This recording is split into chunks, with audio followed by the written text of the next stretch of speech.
Hello everyone, I'm EternalOpossum, and if you can't tell from how frequently I reference this show, I really like total drama. I've been a fan of the show ever since it started airing, and while my interest did wane over time due to life stuff getting in the way and All-Stars existing, I still had a big appreciation for this show. I had no idea what Survivor was, I was only like 8 or something, so Total Drama was really my first introduction to shows that would gradually eliminate its contestants until there was one left standing. But yeah, I lost interest in the show for a while, but when the reboot was announced, I couldn't help but come back to check it out. And since the reboot is finally coming out in the States, that means this video is relevant. I was one of the people who actually managed to watch the reboot episodes before they actually aired in the States thanks to pirates, and it turns out I really like it. In fact, I go as far as to say the first reboot season is my personal favorite total drama season. The characters are memorable, the challenges are exciting, the humor hits way more than I would expect for a total drama season, and the second reboot season is just, oh, okay.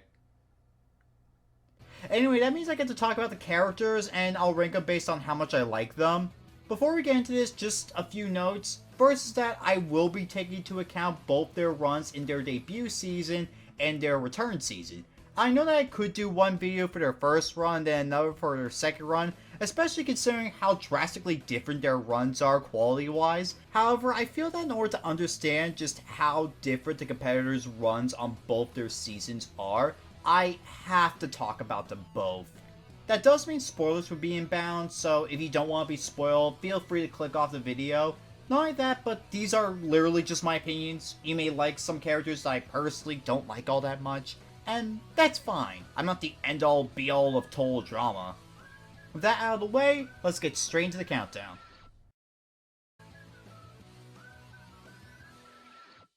I distinctly remember a lot of people being really excited for Nichelle when they saw her design. A lot of people were under the belief that she was going to be the villain of this season, have a sort of diva-like archetype.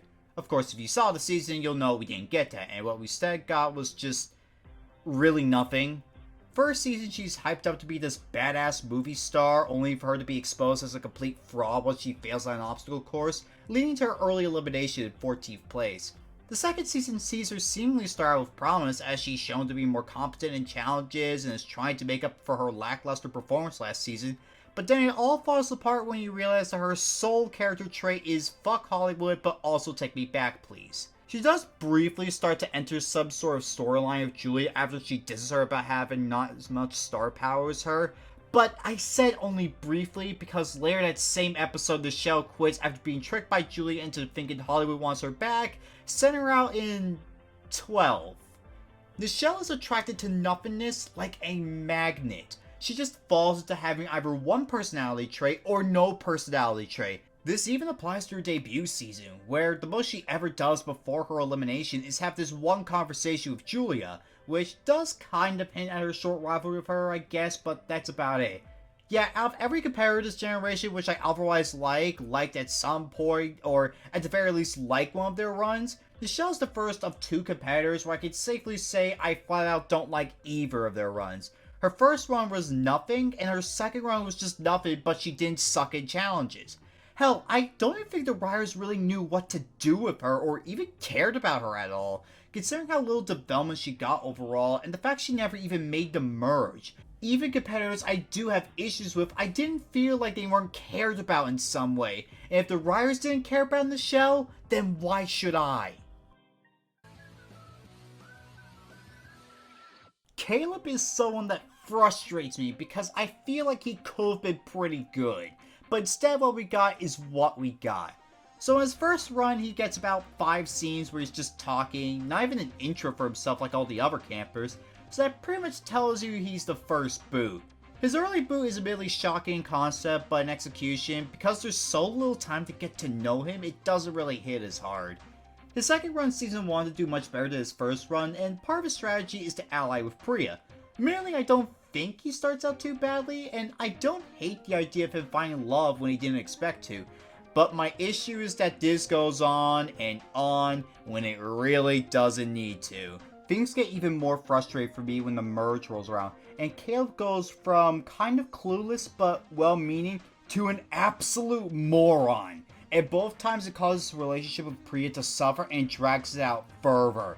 I think it gets even worse when Julia's thrown into the mix, because he knows by this point that Julia's a liar and a backstabber, so he really shouldn't trust her, but he does so anyway, and guess what? Relationship with Priya ruined again, which means it's dragged out more. Yeah, if you can't tell, I went from being pretty okay with this subplot to hating it because of how long it lasts. To the extent I think the fucking love triangle is less of a headache. Not only that, it's literally the only thing Caleb has going for him, and he just constantly ruins it by being stupid. And look, stupid characters exist. Hell, Tyler's pretty much an idiot, and he's one of my all-time favorites because his stupidity is endearing and funny. Caleb's is just frustrating, especially since he could have employed some basic thinking skills and avoided this altogether. He's honestly the biggest moron of the season to me, and considering the competition he's up against, that's impressive. For God's sake, at the very least he could have interacted with others as well aside from Priya and Julia, maybe even try to start an alliance of his own with a ragtag group. But no, we got a subplot that starts fine and ends poorly, and that's why I think of Caleb. Better than Nichelle, because the writers at least gave a damn enough to give him a subplot, but said subplot is annoying and goes on for way too long. Much like Nichelle, I distinctly remember Axel gaining a lot of supporters early on and people being excited for her.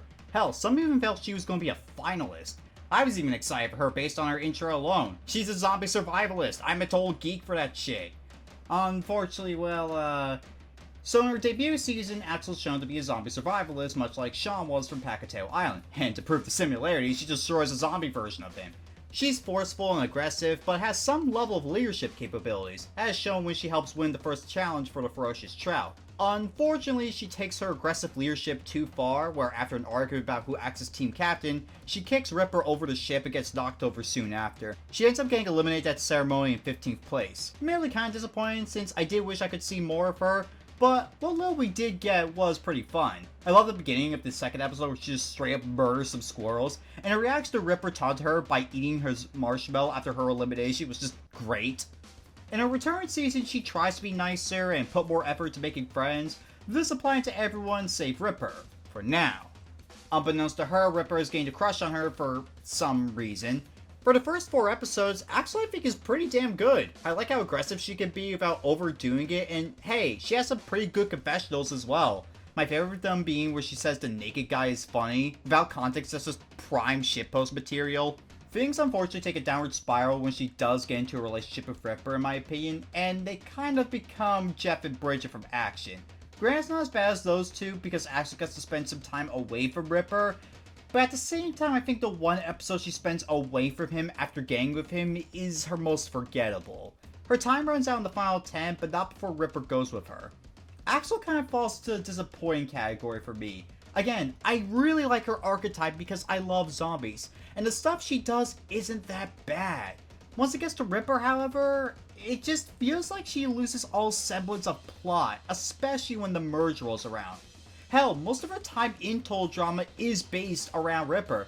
And look, I don't have a problem with the idea of Ripper and Axel getting together, but my issue comes in where I think it's badly written. When she's not near Ripper, she's fine, fun even, but because she spends most of her time either around or in a situation involving Ripper, I kinda find it stale after a while.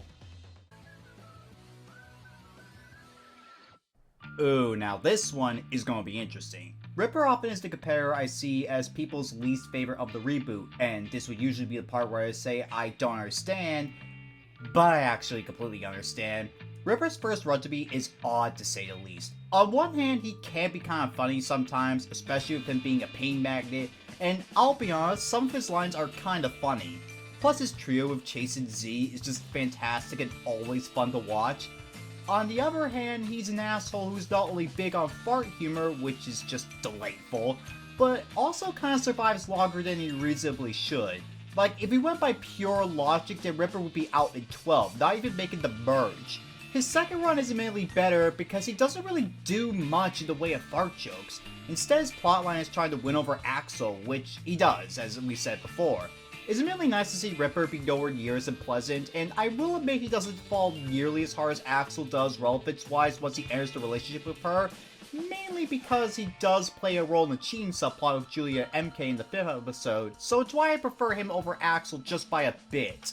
Unfortunately, like Axel, he ends up in the kind of bland category to me once the merge rolls around, and the two do nothing but make out. I guess his elimination method was kind of unexpected, even though I had a feeling he was going to be eliminated alongside Axel. Yeah, Ripper's just Ripper. I don't hate him nearly as much as others do, but I don't particularly like him all that much. Ooh, I'm sorry. I don't really care for Scary Girl all that much. I understand why she's liked. I like the design she has some pretty funny moments. Overall, I think she's fine. But I don't really love her. I think it's because for the most part she's a pretty static character without much of the way of development. Her first run is pretty solid, all things considered. She again has some pretty funny moments. I especially love it when she just terrorizes Damien and says he has some delicious screams of some shit like that. I also love this confessional where he just sings about hiding bodies. That got a good laugh out of me. Her second run is, it's something alright. She seems to be getting some level of development where, like Nichelle, she's trying to learn from her previous mistakes in order to have a shot at winning, only to completely dick it up once she reveals she stalked the others to learn what normal was like. I bet she got her advice from 4chan. Looks like, unfortunately, the writers just didn't care enough to give her a meaningful storyline or narrative, but hey, at least she was pretty funny. I don't know, guys. I see a lot of people portray her as sympathetic, or even the main antagonist in rewrites even, but honestly, I just don't really see much in her. She's fine, hell, even good for what she is. But in terms of characters to get attached to, she just doesn't do it for me. Wow, if I thought Ripper was going to be interesting because of how disliked he is by the fandom, Chase is going to be the one who really split the difference between a character I loved and a character I hated with every fiber of my being. Granted, he's not nearly as disliked as Ripper, but he's still up there. Chase's first run sees him introduced to us as a, I don't want to say relatable, but it's one that I'm pretty sure everyone is familiar with. A douchey prank tuber who's obsessed with views and has history of Emma, being her ex-boyfriend who seemingly dumped him for no reason. That's until we find out the reason was because he cut her braids for a prank and nearly killed her, which I mean, for the YouTube prankster, it's accurate. The funny thing about this, however, is that in the previews, a lot of people were expecting him to be the same guy for some reason. I'll need to figure out why that was, and it's amazing how people quickly went from being excited for him to hating him. Me, I have some mixed emotions about him. I think on one hand his delusional jackassery can be pretty funny, and I mean, as someone who hates obnoxious YouTubers, it's fun to see him get tossed around a bit. Plus he's part of the trio of him, Ripper, and Z, and that's always fun. Hell, I even go as far as to say that he and Z's conversation about Chase doing extreme mountain biking is one of the funniest moments of the season because I genuinely didn't expect it. I also do appreciate that he's not just a one-note jackass, like he can be genuinely remorseful at times. On the other hand, he's still a jackass who manages to get back with Emma by sheer accident and doesn't really change. Not even his second run does he change all that much. Granted, that's because he's the second boot and goes quickly, but still, the most that happens is that Emma dumps him for good. I think there's also a few missed opportunities from a comedic standpoint from him. Like, there are instances where he makes reference to the fact he's a content creator, and hell, his elimination of the second run involves him focusing on a video intro, but I kind of wish more was done with that. Like, could you imagine the idea of him making an apology video, and while he's doing that, he's just making excuses? God, that shit would be so in character and be so funny, because it's the most douche-tuber thing a douche-tuber could do. But yeah, Chase is honestly just Chase. He's personally the competitor I'm the most mixed on, because while I don't hate him, I don't particularly like him that much either. Okay, now we're getting to the competitors I actually like, or at the very least, like one of their runs. Speaking of that, you've probably noticed by now that I'm not exactly fond of the follow-up season, and the main reason for that is because honestly, I don't think that anyone is really written at their best there. A lot of the characters who don't make it as far either don't do anything or just fall into wasted potential to me. While the characters who do get a lot of screen time, I think there's more flaws in their writing than there were in their previous season. Really, the only two I feel this doesn't really apply to are Ripper and Caleb, but that's only because what they had in their first run wasn't really great to begin with.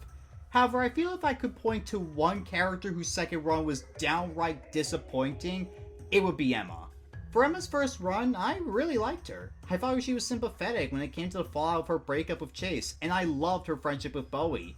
Unfortunately, things start to go downhill when she believes Chase apologized to her for his actions and gets back with him, and starts to value him over Bowie, who's pretty much telling her he's got more red flags than a Soviet May Day parade. Emma, however, doesn't listen and remains adamant in supporting Chase the moment he shows her any moment of kindness, when in reality it's just him being stupid.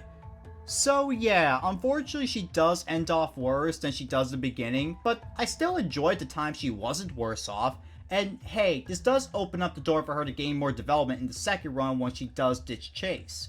Haha, no. Emma doesn't really get to do a whole lot this second time around, which is pretty shocking considering how relevant she was back in her first run. Granted, she does play a hand in Chase's early elimination by telling him to film an intro, but for God's sake, at least someone like Millie got a plotline before her elimination, and she didn't last as long as Emma.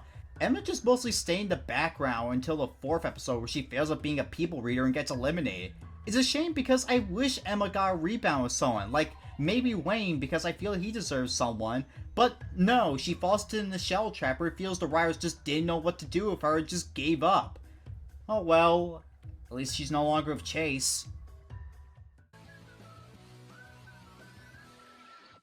You know what? I actually like Millie. Not as much as others I'll mention later because I do have issues with her, but let me explain. Her first run is where she initially comes to Total Drama to study the competitors and publish her findings on why Gen Z is a failure, only to form a friendship with Priya and subsequently abandon the idea. She does immediately start off kinda poor, with her coming off as grating and condescending, which is always something that'll get people to be fans of you, and I think she's kinda boring for the most part. She doesn't really say or do anything that funny or interesting, and it's admittedly why she's not nearly as far up on the list. It isn't until the final 6, however, that she realizes how much she's been taking Priya for granted and being a load on her, that she decides to ditch the notebook and do other things and talk about it. Unfortunately, by this point, Bowie has found out about the notebook and uses this to drive a wedge between the two of them, resulting in Millie not only getting eliminated, but also one of my favorite scenes in any Total Drama season. I'll get to that part where I talk about Priya, but I also do like Millie's arc of going from condescending to realizing what she's doing is wrong.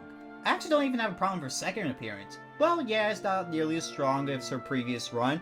I don't mind it. Pretty much unlike the majority of the cast, she fails to overcome any of her flaws the past season, and pretty much makes a boneheaded decision to send Damien down the 4-point slide. Granted, I do mainly like this plotline because it allows Damien to be sassy as hell towards her, but the fact she's not malicious about this makes me pretty okay with her.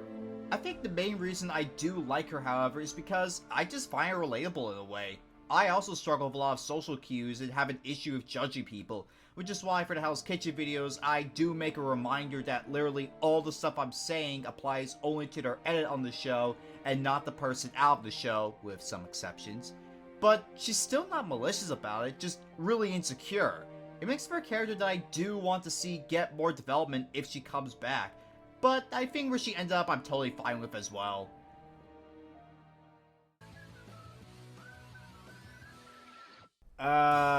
This might be a hot take, but I honestly prefer Julia's first run over her second. Her first run of Millie does start out kind of slow, as she's mostly trying to keep her image of wholesome, spiritual, 100 girl up, but once Bowie catches her yelling at a raptor in an otherwise awful episode, she starts to display a new side where she's way more antagonistic. It doesn't take long, however, for her to worry about the possibility of being voted out, and throughout much of the merge, she knows that she has to win challenges in order to stay in. I honestly really like how Julia was written this season. I never really see an antagonist where they realize their position in the game and they feel they have to win immunity in order to stay in. It's almost honorable in a way to see the determination staying in. And the best part is that I never felt Julia suffered from plot armor at any point during this. Of course, the moment she loses a challenge, she's voted out and has a fantastic reaction. I also love her interaction with Bowie. The two just have this amazing rivalry chemistry together that just brings out the best in both of them.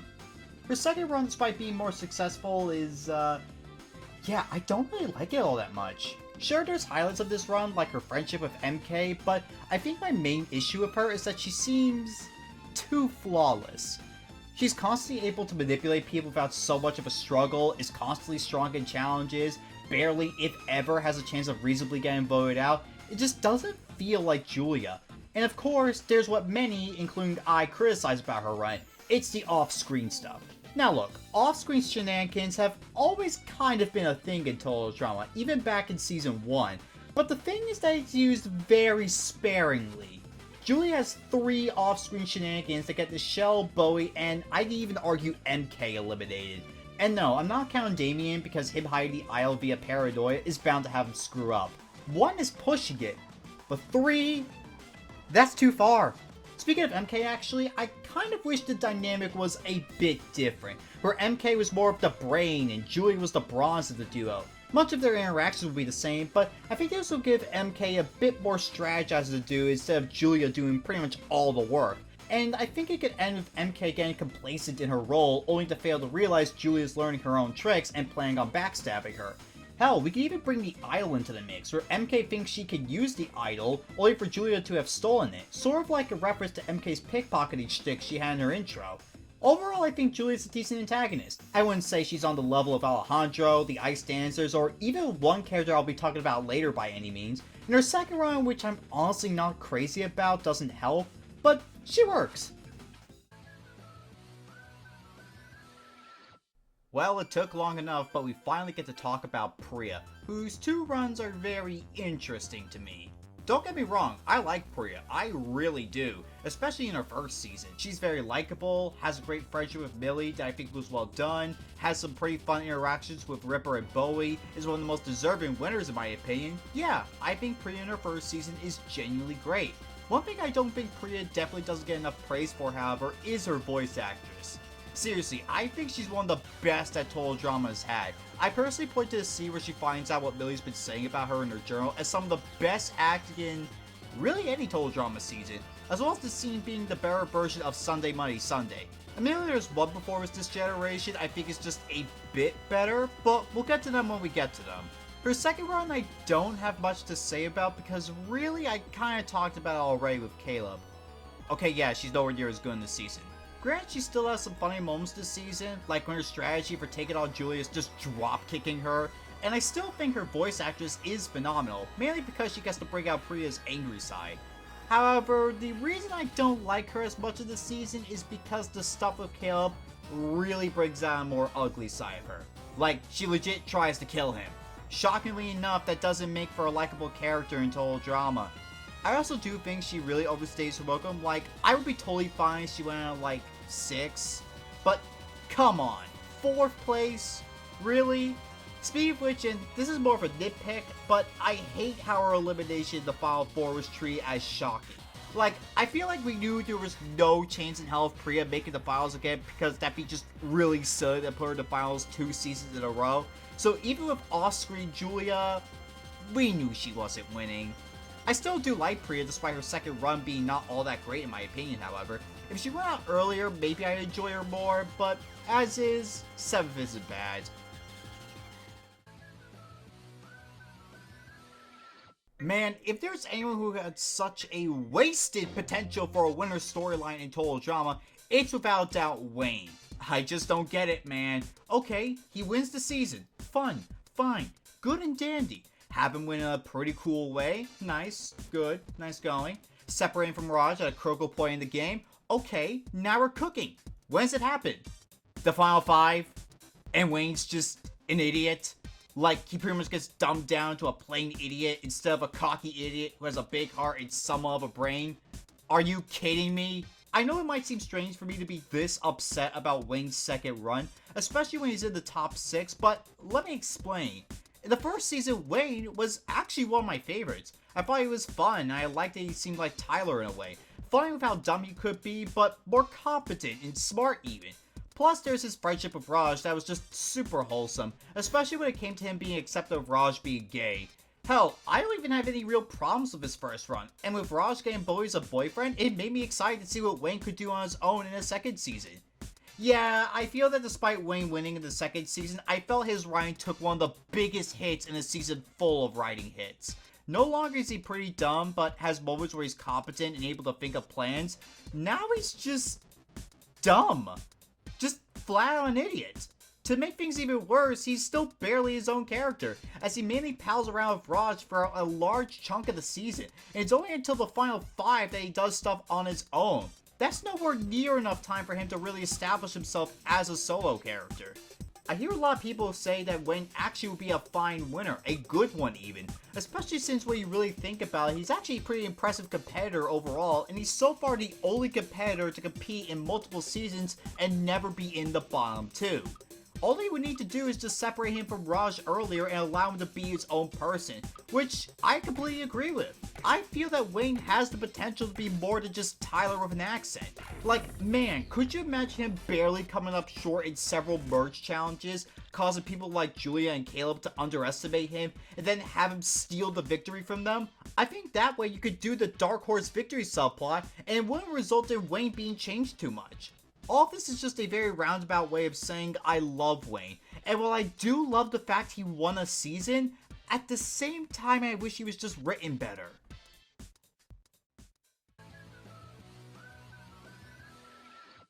I'm not gonna lie, out of the Hockey Bros, Wayne was originally the one I liked more the first time around, if only by slightly. I just thought he had funnier lines and more winner potential, but Raj is no slouch when it comes to his entertainment value. Admittedly, I don't exactly have much to say about his first or second run because much of it is linked to Wayne. I wouldn't say that's a bad thing, at least in his first run, because at the very least he gets a chance to have his own narrative. And this is where we get to talk about why I like Raj just a bit more than Wayne now. His coming out story and eventual relationship with Bowie. One of the biggest talking points of the show is that it was confirmed to have an LGBT couple, and now of everyone in the cast, it came down to 2 common picks. It would either be Bowie and some other camper, most likely Caleb based on this image of him, or Raj and Wayne. Turns out we were on the right track, just who had the actual participants of the couple off by 1. Raj's coming out story is just super sweet. From his interactions with Bowie to Wayne being supportive of him, it's just great. His second run is not much, to be honest. He does have a conflict with Bowie cheek and challenges, which more or less ends with Bowie's elimination, and that also ends all of Raj's relevance from this point on. I mean, I guess the most he does is eat some expired food, and he gets a weirdly well-animated goodbye with Wayne once he gets eliminated. That's something. I know I said this before, but I really feel Raj should have been eliminated earlier just to give Wayne his own character. Maybe around 8th, maybe 7th. But yeah, his storyline with Bowie is what puts Raj over Wayne for me in terms of which one I like more to me. This is a great storyline that I feel was done super well.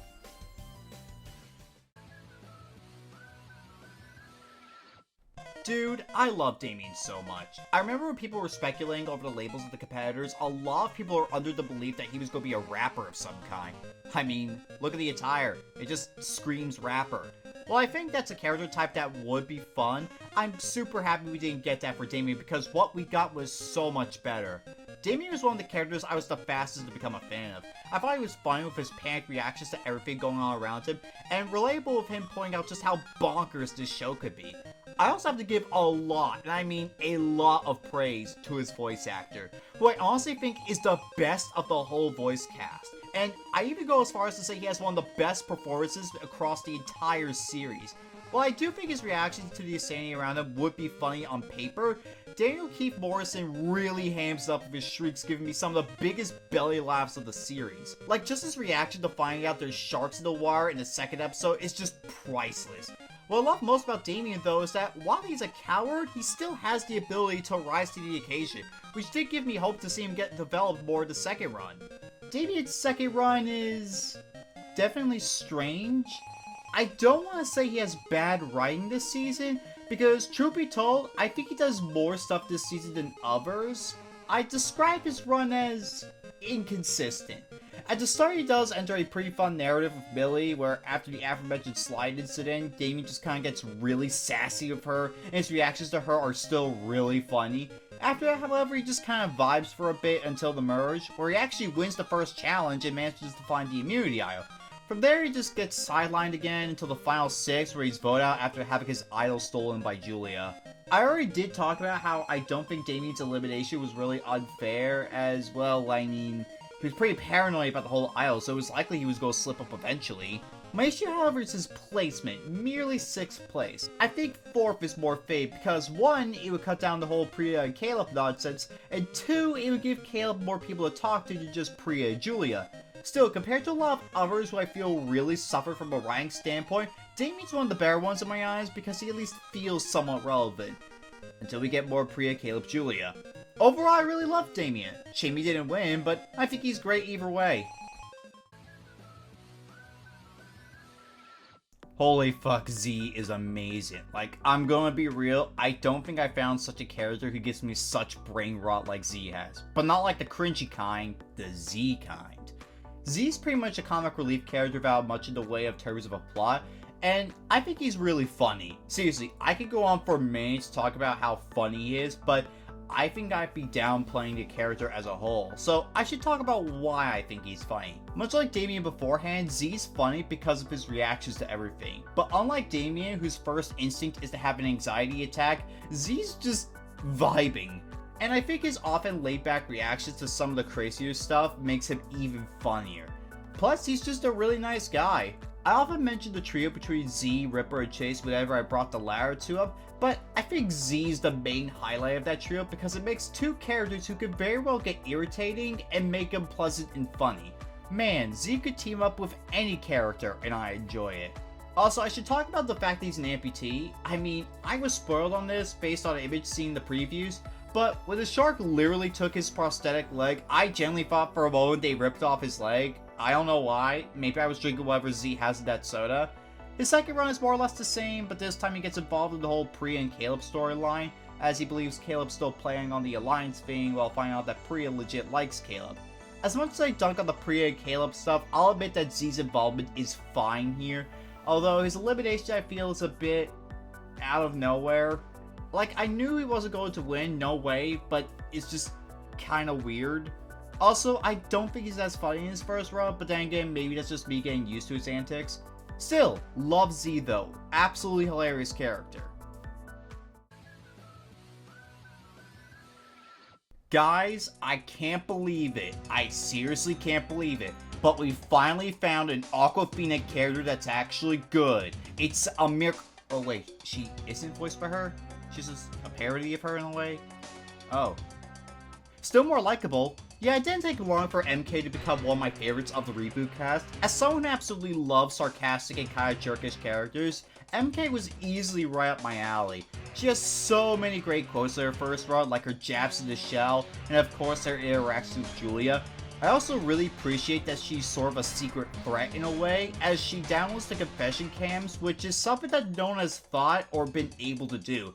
It makes her sort of a silent threat in a way that's not incredibly obvious, and in theory it could have made her the big bad of the season.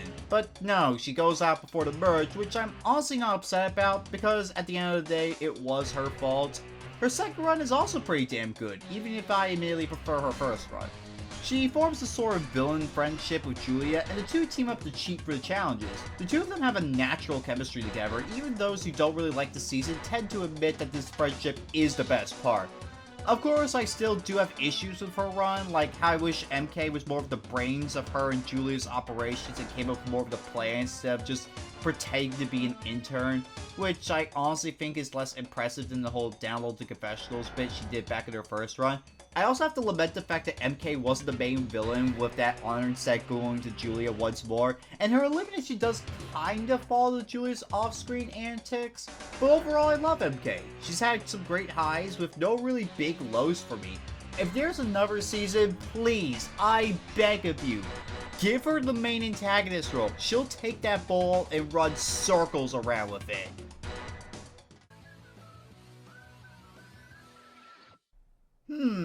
Who should number one be?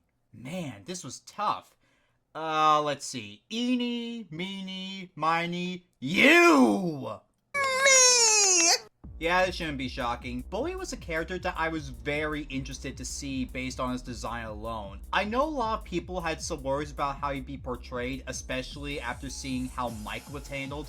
As the first openly gay total drama character, there was plenty that could go wrong. But thankfully what we got was one of the most unique antagonists in total drama history. From the very start, you know he's playing smart, getting rid of potential threats early on while mastering the social game. And unlike other villains, Bowie's not really malicious in his goals, as much of his strategies to win do result in him bonding with others, such as his friendship with Emma or his eventual relationship with Raj. Of course, the true highlight is his interactions with Julia, And man, the final 4 episode, aside from Priya's blow up at Millie and Julia's elimination, might be one of my all-time favorite episodes simply because Bowie plays the double agent role so well. Hell, he plays it so well that I'm actually kind of upset that Bowie didn't win, even though Priya is a more than acceptable winner. I don't even really have a problem with his return season. I think it does make sense for him to be eliminated rather early because of his actions, something that Julia and Priya didn't get the memo for. He even still has some pretty good lines, and I think it's impressive and also really funny that they managed to make a cheating plotline with him and Raj without anyone actually cheating. Well, in the traditional sense, but you know what I mean. Bo is not only my favorite of the season, but one of my all-time favorite characters in total drama history. I still do like characters like Sean, Tyler, maybe Noah a bit more for nostalgia purposes alone, but Bowie's still fantastic. And there we go, every total drama reboot character ranked. I've noted that a lot of the cast I initially really liked but ultimately started to fall was the end of their second run. That's not to say I don't want to see them again, because I do. I really like this cast. Maybe not as much as the original cast, but hey, this cast is still great all around. Anyway, that'll be it for me. If you enjoyed this video, please like and subscribe. EternalOpossum, out.